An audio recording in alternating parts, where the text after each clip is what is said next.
ನಮಸ್ಕಾರ ದೇವರಾಜ್. ಅಣ್ಣ ನಮಸ್ಕಾರ ಅಣ್ಣ, ಚೆನ್ನಾಗಿದ್ದೀರಾ ಅಣ್ಣ? ನೆನಪಾಯ್ತಣ್ಣ ನಂದು. ಹೇಳಿ. ಅಣ್ಣ ಹೇಳಿ ಅಣ್ಣ. ಏನೇನಾಯ್ತು? ಏನಿದೆ ಪರಿಸ್ಥಿತಿ?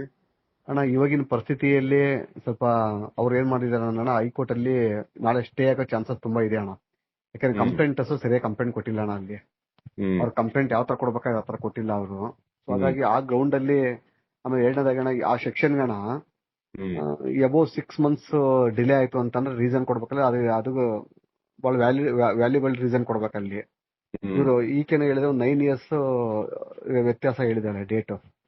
ಬಟ್ ಇದೊಂದು ಅವ್ರಿಗೆ ಗ್ರೌಂಡ್ ಬಚಾವಕ್ಕೆ ಒಂದು ಅವಕಾಶ ಅಣ್ಣ.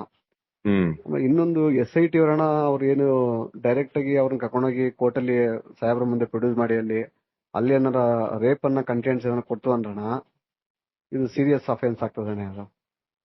ಸೊ ಆತರ ಅವರು ಕರೆಕ್ಟ್, ಹೇಳೋದು ಕರೆಕ್ಟ್ ಬಿಡು. ಓಕೆ, ಅದನ್ನ ಮಾಡ್ಬೇಕಣ್ಣ. ಅದನ್ನ ಮಾಡಿಲ್ಲ. ಈಗ ಅಲ್ಲಿ ಸಾಹೇಬ್ರ ಮುಂದೆ ಮರು ಹೇಳಿಕೆ ಅಂತ ಕೊಡ್ಬೇಕಣ್ಣ. ಅವ್ರ ಮುಂದೆ ಕೊಡ್ಬೇಕು. 164 ಸ್ಟೇಟ್ಮೆಂಟ್ ಅಲ್ಲಿ ಸಾಹೇಬ್ರ ಮುಂದೆ ಕೊಡ್ಬೇಕಣ್ಣ. ಅದು ಕಾನ್ಫಿಡೆನ್ಶಿಯಲ್ ಆಗಿ ಅವ್ರು ಮಾಡಿಸ್ತಾರೆ ಅಣ್ಣ ಅದರಲ್ಲಿ. ಬಟ್ ಬಿಗಿ ಇಲ್ಲ ಅಣ್ಣ ಅವರು. ಅವರಲ್ಲಿ ಒಂದು ಸ್ಟ್ರೈಟ್ನೆಸ್ ಇಲ್ಲ. ಅಪ್ಪ ನಮ್ಮ ಹತ್ರ ಇರೋರು ಸದ್ಯ ಅವರಾದ್ರೆ ಕರ್ಕೊ ಬಂದು ದೇವ್ರಿಗೆ ಹೇಳ್ತಿದೀವಲ್ಲ, ಹೇಳ್ಸೋರಲ್ಲ. ಹೌದೌದೌದೌದೌದಣ್ಣ. ಸ್ವಲ್ಪ ಅವ್ರನ್ನ ಚೂರು ಬಿಗಿ ಆಗಿದ್ರಣ್ಣ. ಆಯ್ತು, ನಾವು ಅಟೆಂಡ್ ಮಾಡ್ತೀವಿ.